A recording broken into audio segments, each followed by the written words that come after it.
안녕하세요.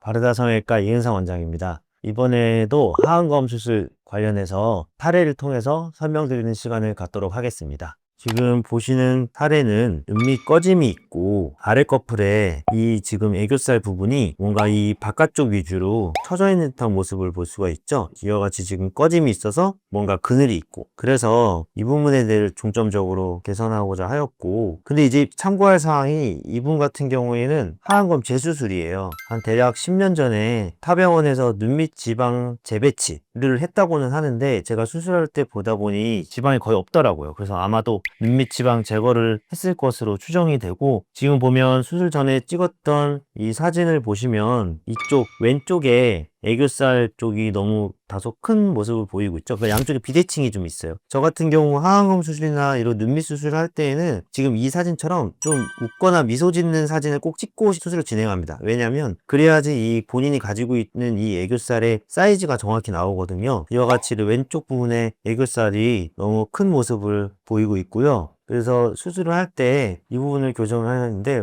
안에 들어가서 보니까 이제 재배치할 지방이 이 부분에 거의 없다시피 했어요. 하지만 이제 일부 있는 것을 재배치를 이제 하였고, 그 다음에 이제 제가 항상 하듯이 눈밑 근육을 리프팅을 했죠. 당겨 올리고 나서 그 다음에 여분의 피부를 잘라내고, 그 과정에서 이제 중요한 부분은 이 애교 근육의 비대칭이 있는 부분을 이 왼쪽을 좀 더 다듬었어요. 그러고 나서 수술 후 사진을 보시면 어느 정도 비대칭이 맞춰진 모습을 보일 수가 있고, 시간이 지나면서 점점 잠붓기가 빠지면서 자연스러워지는 과정을 겪습니다. 그래서 수술 전하고 수술 후 모습들을 이렇게 쭉 보시면은 눈밑 고랑이 어둡고 피곤한 듯한 인상을 만드는 이 부분이 개선이 되었다. 그 다음에 애교살의 이 비대칭, 애교살의 이 처짐이 개선이 되었다 하는 것이 제가 말씀드리고 싶은 내용입니다. 비결은 글쎄요. 어쨌든 중요한 거는 해결해야 될 것들. 이 지금 보면 이 그늘을 해결하는 게 1번이에요. 이게 해결이 안 되면 돈 들여도 효과 없다는 말을 듣기 때문에 이 그늘을 잘 해결하고, 그 다음에 이제 요 애교살을 너무 크지 않게 만들어 놔야 돼요. 왜냐면은 요 애교살이 크면 여성분들은 좋아할지 몰라도 남성분들은 싫다는 말씀을 많이들 하세요. 그래서 애교살이 너무 커질 것 같다, 최종적으로 피부 봉합하기 전에 애교살을 좀 다듬어서 사이즈를 좀 줄이는 수식을 저는 추가합니다. 그럴 경우에는 허벅지 내측에서 미세 지방을 채취 소량해서 그쪽에다가 이식을 해주기도 하는 경우도 있고, 근데 만약에 수술하고 나서도 그렇다 그러면 미세 지방 이식을 추가적으로 해볼 수 있습니다. 하안검 수술이 이 눈 아래 코풀만을 수술하는 것이 아니라 이렇게 알륜근을, 눈밑 근육을 당겨 올리는 리프팅을 같이 하는 거기 때문에, 이렇게 하게 되면은 팔자에 직접적으로 완전히 리프팅이 된다기보다도 간접적으로 리프팅이 되는 면이 있습니다. 사실 그거는 전혀 아니고요. 이마가 말씀처럼 좀 다소 개선된 듯한 모습이 있는데, 이거는 제가 봤을 때는 붓기예요. 수술 후 붓기고, 후사진에서는 머리를 내리고 있어서 정확히 파악이 안 되는데, 어쨌든 하안검 수술한다고 이마 주름이 펴지는 것은 절대 아니고요. 그 경우는 따로 필러나 보톡스 같은 수식을 추가를 하든지, 아니면은 되려 상안검, 즉 윗 눈꺼풀 수술을 같이 해주면 이마 주름이 개선이 됩니다.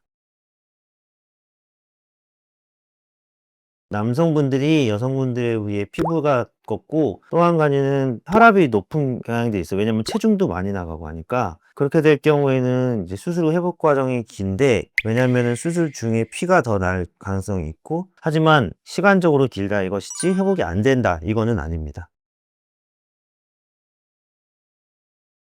눈밑이 부어 있다 보면 뭔가 당기는 듯한 느낌과, 그리고 안구가 눌리다 보면은 이제 결막이 부어 올라서 이물감도 느끼는 경우가 종종 있는데, 대개는 길게 가봤자 한 달 정도면 저절로 해결되는 경우가 대부분이고, 그 기간 동안에는 안약 혹은 인공 눈물을 통해서 안구를 촉촉히 적셔 준다라든지 하게 되면 그런 이물감이나 불편감은 곧 사라지게 됩니다.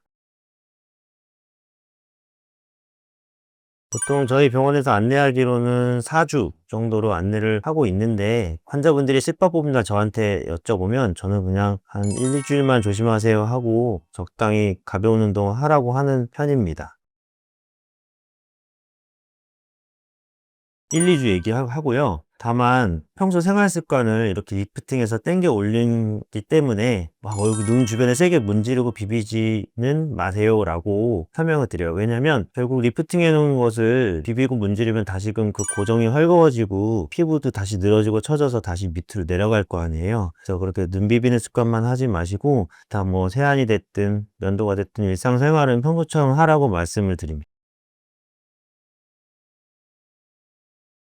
술도 저희 병원에서 수술 환자분들에게 아마 4주 내지는 그 이상으로 안내를 하고 있는 걸로 알고 있는데 저는 정말 과한 게 아니라면 한 2주나 2-3주 정도 조심하면 됩니다라고 설명을 드리고 있습니다. 담배도 마찬가지 기간이지만 담배는 특히 초기 회복기 때 일주일은 정말 금연하라고 저는 말씀드리고 있고 그 후에는 그것도 2-3주 뒤부터는 평소 하듯이 하면 됩니다라고 설명을 드리고 있습니다. 이번 케이스는 이전에 눈밑 지방 제거라는 수술을 했던 케이스여서 재배치할 지방이 별로 없는 경우였습니다. 하지만 그렇다 하더라도 일부 소량이 남아 있어서 그것으로 재배치를 한다는 등 할 수 있는 방법은 여러 가지가 있고요. 이 수술 관련해서 궁금하신 부분이 있으면 댓글을 남겨주시면 답해 드리도록 하겠습니다.